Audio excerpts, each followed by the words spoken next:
Okay, welcome back. I'm now going to finalize my 32 and 32 with the Philadelphia Eagles.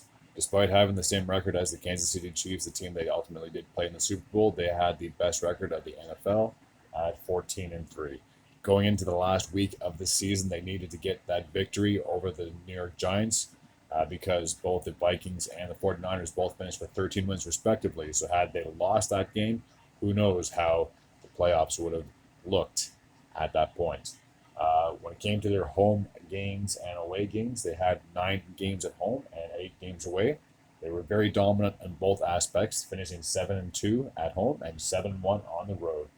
And when it came to their division games, they had obviously 6, just like everybody else, finishing with a 4-2 record. Going over the stats, so I'll first go over the quarterback.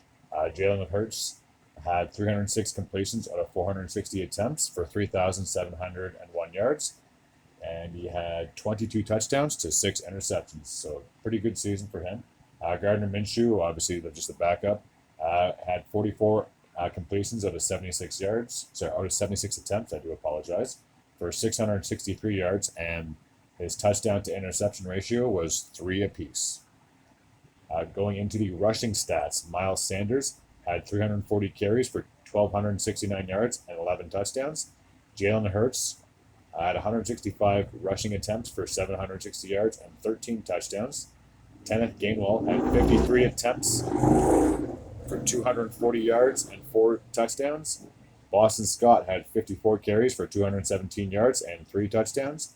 And Trey Sermon had 2 carries for 19 yards. On to the receiving aspect. They had A.J. Brown, who had 88 catches for 1,496 yards and 11 touchdowns. Devonta Smith had 95 catches for 1,196 yards and 7 scores. Quez Watkins had 33 catches for 355 yards and 3 touchdowns as well. And Kenneth Gainwell had 23 catches for 169 yards. Zach Pascal had 15 catches for 150 yards. Where am I? Jack Stoll had 11 catches for 123 yards. Grant Katkinera, if that's how you pronounce his name, I do apologize, had 5 receptions for 81 yards. And Boston Scott had 5 catches for 15 yards. So overall, pretty decent season. So they did have the number 1 overall seed in the NFC, so therefore they had the bye. They did play the Giants in the divisional round. They beat them, and then they played the San Francisco 49ers in the conference championship.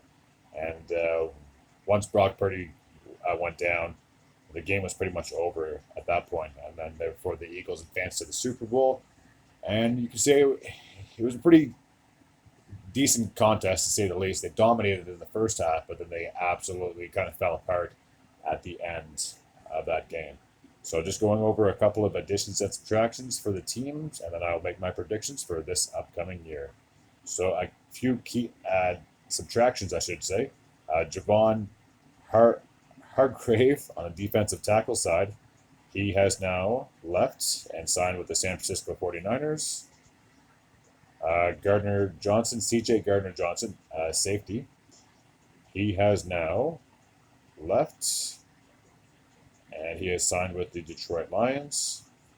And where is it? Miles Sanders, the running back, he was traded, I do believe, if I'm not mistaken,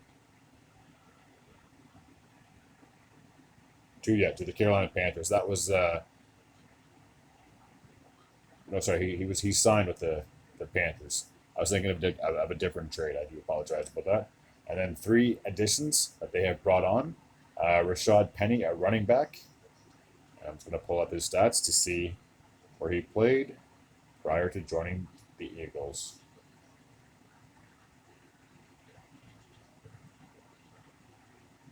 So he spent the last 5 seasons in Seattle. So he's gone from the NFC West to the NFC East. They brought in Marcus Mariota as a quarterback. He spent the last 2 seasons, I do believe, with the Atlanta Falcons. He was kind of brought in there to be, no, sorry, he spent just last season with the Atlanta Falcons. Prior to that, I believe he was a backup. But where was he? With the Vegas Raiders, I do, yeah. So spent 2 seasons with Las Vegas Raiders, spent last year with Atlanta. Now he's joined the Philadelphia Eagles as a veteran backup. and I'll take a look and see the last key addition for said Eagles. Greedy Williams, a cornerback. And I'm just going to pull up his stats.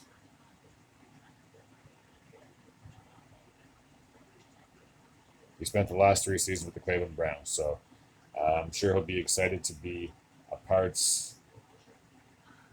of a team that has Super Bowl aspirations. So speaking of the Super Bowl, I do believe this team should be able to contend for another Super Bowl title. I believe between the Eagles and the Cowboys, those are the 2 teams that are going to get the NFC East crown.